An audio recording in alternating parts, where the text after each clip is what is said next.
నా మాటలు కఠినంగా అనిపించచ్చమ్మా, కానీ నేను నిజమే చెప్తున్నాను. సాగర్కి చిన్నప్పటి నుంచి గంగ గురించి తెలుసు. వాడికి ఇది తెలుసు, గంగ చావనైనా చస్తుంది, కానీ తన క్యారెక్టర్ మీద, తన గౌరవ మర్యాదల మీద ఎవ్వరినీ వేరైతే చూపించనివ్వదు. కానీ ఈరోజు అదే గంగ కోర్టులో అందరి ముందు తన క్యారెక్టర్ మీద ఊహించనంత పెద్ద మచ్చ వేసుకుంది. కానీ వీణ్ణి మాత్రం తన కూతురికి తండ్రి అని అంగీకరించలేదు. దాని అర్థం ఏమిటంటే మీ మనవడికి చాలా బాగా అర్థమై ఉంటుంది. అవునా సాగర్?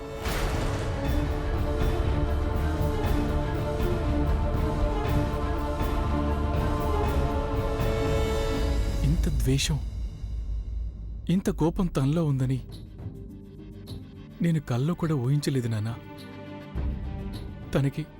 తన క్యారెక్టర్ మీద మచ్చ వేసుకోవటం తనకీ అంగీకారమే, కానీ నా దగ్గరికి తిరిగి రావడం తనకు అస్సలు ఇష్టం లేదు.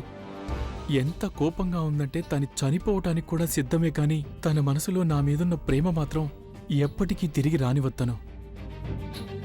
ఇంత కోపం ఉంటే అది మమ్మల్ని ఎక్కడికి తీసుకెళ్తుంది? I really don't no.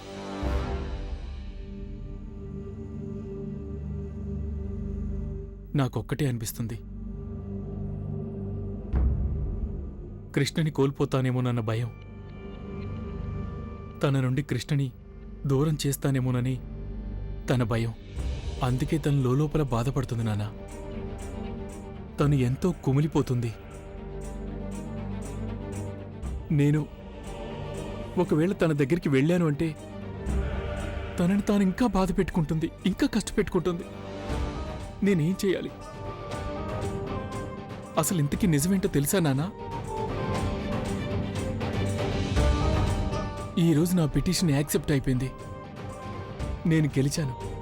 గెలిచి కూడా రెండు వైపుల నుండి ఓడిపోయాను నేను.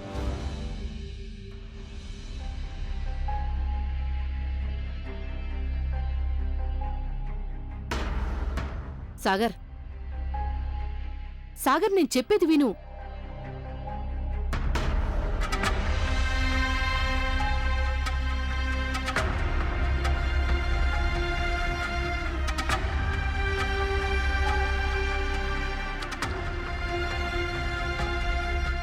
ఇక భగవంతుడే కాపాడారు. ఈ కేసు చాలా పెద్దదైంది. ఒకవేళ గంగా ఇంకా సాగర్ ఇదే విధంగా ఎమోషనల్ అవుతూ ఉన్నారంటే అతి త్వరలోనే వాళ్ల మధ్య ఉన్న అపోహలన్నీ తొలగిపోతాయి. ఆ తర్వాత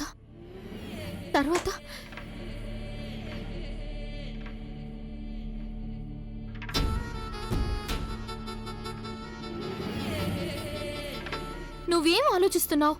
నీకసలు తెలుసా ఈ విషయం ఎంత సీరియస్ ఇంకా భయంకరమైందని? మనం ఏదో ఒకటి చేయాల్సి ఉంటుంది. అది కూడా ఎలా చెయ్యాలంటే దానివల్ల గంగ ఎప్పటికీ సాగర్ దగ్గరికి రాకుండా ఉండాలి. లేకపోతే ఆట అంతమైపోతుంది.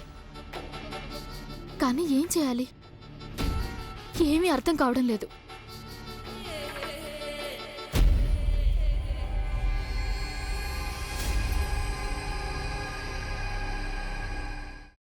అమ్మా, అలాంటి వాళ్ళది నిజమైన ప్రేమ కాదు, అది వ్యామోహం. ఎగ్జాక్ట్లీ చిన్నత్త. నిజంగా ప్రేమించుకున్న వాళ్ళు అలా చేయరు. ఎంత మనసు విరిగిపోతే కన్న కూతుర్ని పట్టుకొని మా దృష్టిలో చచ్చిపోయా ఉంటుందా తల్లి?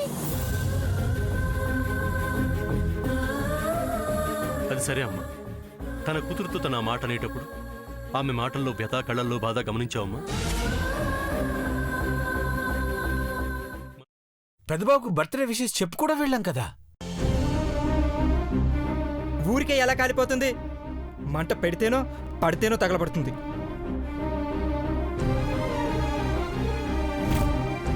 కరెక్ట్ చిన్నబాబు, నీకొచ్చినట్టే నాకు డౌట్ వచ్చింది. పార్వతే షర్టును తగలబెట్టిందనుకుంటా.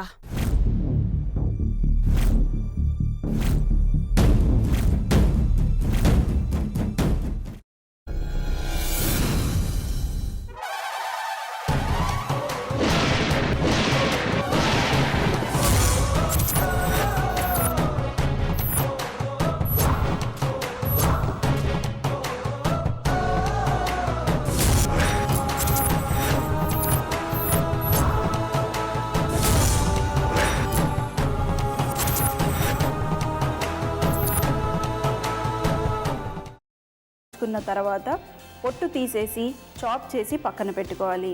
ఒక ప్యాన్లో కొద్దిగా నూనె వేడి చేసి అందులో ఆవాలు, మినప్పప్పు, శనగపప్పు, కరివేపాకు, సన్నగా తరిగి పెట్టుకున్న ఉల్లిపాయలు వేసుకుని 1 నిమిషం పాటు వేయించుకోవాలి. ఆ తర్వాత కాల్చి కట్ చేసి పెట్టుకున్న వంకాయని కూడా అందులో వేసుకుని బాగా మిక్స్ చేసి బౌల్లోకి ట్రాన్స్ఫర్ చేసుకుని అందులో తగినంత చిక్కటి పెరుగు లేదా పల్చటి పెరుగు వేసుకుని మిక్స్ చేసి అన్నంతో కానివ్వండి, చపాతీతో కానివ్వండి సర్వ్ చేసినా చాలా బాగుంటుంది.